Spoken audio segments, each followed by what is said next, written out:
جب ساری رات بھوکا سوئے گا تو تیری عقل ٹھکانے آئے گی کہ ماں کے ساتھ بدتمیزی نہیں کرنی چاہیے۔ تجھے تو اپنی ماں سے بات کرنے کا بھی پتہ نہیں، ایک ماں سے بات کیسے کرتے ہیں؟ ناصر کو اپنی امی کی بات سن کر غصہ آ رہا تھا اور غصے کی وجہ سے اس کا چہرہ لال ہو گیا۔ اس نافرمان نے اپنے پاؤں کا ایک جوتا اتارا اور اپنی امی کو مارنے لگا، اور مارتے مارتے اپنی امی کو گھر کے دروازے سے باہر گلی میں لے گیا تھا۔ اتنے میں ناصر نے ایک جوتا اپنی امی کے منہ پر دے مارا تھا۔ منہ پر جوتا لگنے سے زبیدہ کے دل سے ایک آہ نکلی اور وہ دل ہی دل میں اپنے رب کو کہہ بیٹھی کہ اے اللہ، میرے بیٹے کو ایسا سبق سکھا، ایسی سزا دے کہ یہ ساری زندگی روتا رہے۔ پھر ناصر گھر کے اندر چلا گیا اور اندر سے جا کر دروازہ بند کر کے سو گیا تھا، اور زبیدہ ایسی ہی گلیوں میں بھٹکنے لگی تھی۔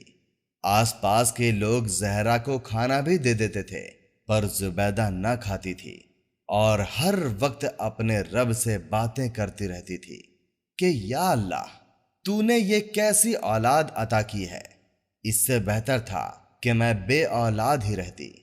زبیدہ ایک ہفتے سے بھوکی پیاسی کبھی کہیں تو کبھی کہیں رہ رہی تھی۔ ایک ہفتہ بھوکا اور پیاسا رہنے کی وجہ سے زبیدہ کے جسم میں طاقت بالکل ختم ہو گئی تھی اور زبیدہ اس دنیا سے کوچ کر گئی۔ لوگوں نے ہی زبیدہ کا جنازہ پڑھایا اور اسے پھر دفنا دیا گیا۔ دوسری طرف ناصر کے پاؤں کو نہ جانے کیا ہو گیا تھا۔ اس کے پاؤں میں ایسا درد اٹھا کہ اس کا پاؤں ٹھیک نہ ہونے کی وجہ سے دن بدن سوجتا جا رہا تھا۔ ناصر نے مختلف شہروں کے ڈاکٹروں اور اسپتالوں میں اپنا علاج کروایا، لیکن کسی کو یہ نہ پتہ لگا کہ ناصر کے پاؤں کا کیا مسئلہ ہے۔ پھر آخر کار ڈاکٹروں نے کہا کہ ناصر کے پاؤں کی انگلیاں کاٹنی پڑیں گی، اور ایسا ہی ہوا۔ انگلیاں کاٹنے کے بعد ناصر نے شادی کر لی تھی۔ شادی کے ابھی چند دن ہی ٹھیک گزرے ہوں گے کہ پھر سے ناصر کا پاؤں سوج گیا، اور اب اس سے کوئی کام بھی نہ ہوتا تھا۔ وہ تو اس کی بیوی زویا کے گھر والوں کی مہربانی کی وجہ سے اس کے گھر کا خرچ چل رہا تھا، اور وہ ساتھ میں ناصر کا علاج بھی کروا رہے تھے۔ ناصر کا پاؤں ٹھیک نہیں ہوا، اب پاؤں کے ساتھ ساتھ اس کی ٹانگ بھی سوج گئی تھی، اور اسی وجہ سے پھر اس کا پاؤں بھی کاٹنا پڑا۔ پھر کچھ مہینوں کے بعد اس کی ٹانگ بھی کٹ گئی۔ ناصر کی بیوی زویا، جو ناصر سے کافی امیدیں لگائی بیٹھی تھی، اس نے جب دیکھا کہ شادی کے بعد ناصر صرف بیمار ہی رہنے لگا ہے اور 5 سال ہو گئے ہیں، میرے گھر والے ہی اس کا خرچ اٹھا رہے ہیں، تو زویا نے سوچا کہ جب ان 5 سالوں میں یہ مجھے خوش نہ رکھ سکا تو آنے والے وقت میں کیا خاک خوش رکھے گا۔ اس نے پھر ناصر سے طلاق لے لی اور وہ ناصر کو چھوڑ کر چلی گئی۔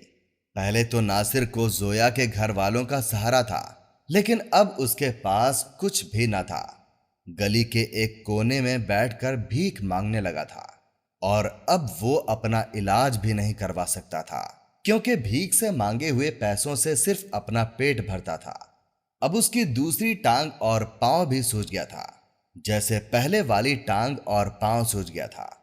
پہلے تو وہ ایک ٹانگ کے سہارے چل لیتا تھا، لیکن اب تو وہ چل بھی نہیں سکتا تھا۔ پھر آہستہ آہستہ وہ سڑک پر جہاں بھیک مانگتا تھا وہاں پر لیٹ کر بھیک مانگنے لگا۔ نہ جانے ناصر کو کون سی بیماری لگ گئی تھی جس نے اس کے سارے جسم پر حملہ کر دیا تھا۔ ایک دن ایک بزرگ آدمی ناصر کے پاس سے گزرا۔ اس بزرگ کو سب لوگ صوفی صاحب کہتے تھے۔ ناصر اس بزرگ سے کہنے لگا، صوفی صاحب، میں اپنی غلطیوں کی سزا بھگت رہا ہوں، میرے لیے دعا کرنا کہ اللہ مجھے معاف کر دے۔ پھر ناصر نے اس صوفی صاحب کو اپنی ساری کہانی سنائی تو اس بزرگ صوفی نے کہا، تم نے اپنی امی کے ساتھ جو سلوک کیا ہے یہ تم اسی کی سزا بھگت رہے ہو۔ تو ناصر بولا، جی صوفی صاحب، اللہ نے مجھے میری غلطیوں کی سزا دنیا میں ایسی دی ہے تو آخرت میں میری سزا کیسی ہوگی۔ شاید ناصر کا آخری وقت آ گیا تھا۔ پھر ناصر 5 دن بعد اس دنیا سے رخصت ہو گیا تھا۔ ناصر کی حالت ایسی ہو گئی تھی کہ اس سے لوگوں کو بدبو آتی تھی، اسی لیے جو لوگ اسے بھیک دیتے تھے وہ بھی دور سے ہی پیسے پھینک کر چلے جاتے تھے۔ اور جب ناصر کی لاش کو لوگوں نے دیکھا تو کسی نے بھی ناصر کا جنازہ نہ پڑھایا اور نہ ہی اسے دفنایا گیا، بس کوے اور چیلوں نے ہی اس کا گوشت کھایا تھا۔ دوستوں، یہ تھی ناصر کی زندگی، جس نے خود ماں کو جوتے مار کر دوزخ خرید لی تھی۔ اس کو ایسی سزا ملی تھی کہ لوگ اس کو دیکھ کر نصیحت حاصل کر رہے تھے۔ اسی لیے ماں کی نافرمانی نہیں کرنی چاہیے، کیونکہ اگر ماں کے دل سے بد دعا نکل جائے تو دنیا میں ہی زندگی جہنم بن جاتی ہے۔ ماں کی دعا عرش کو ہلا دیتی ہے اور بچوں کی زندگی بھی سنوار دیتی ہے۔ اسی لیے ہمیشہ والدین کی خدمت اور ان کی فرما برداری کرنی چاہیے۔ اللہ ہم سب کو اپنے والدین کا فرما بردار بنائے، آمین۔ دوستوں، امید کرتا ہوں آپ کو ہماری ویڈیو اچھی لگی ہوگی۔ اگر آپ کو ہماری ویڈیو اچھی لگی ہو تو اسے لائک اور ہمارے چینل کو سبسکرائب لازمی کریں۔ پھر ملیں گے ہمارے کسی نئے واقعے کے ساتھ۔ اللہ حافظ۔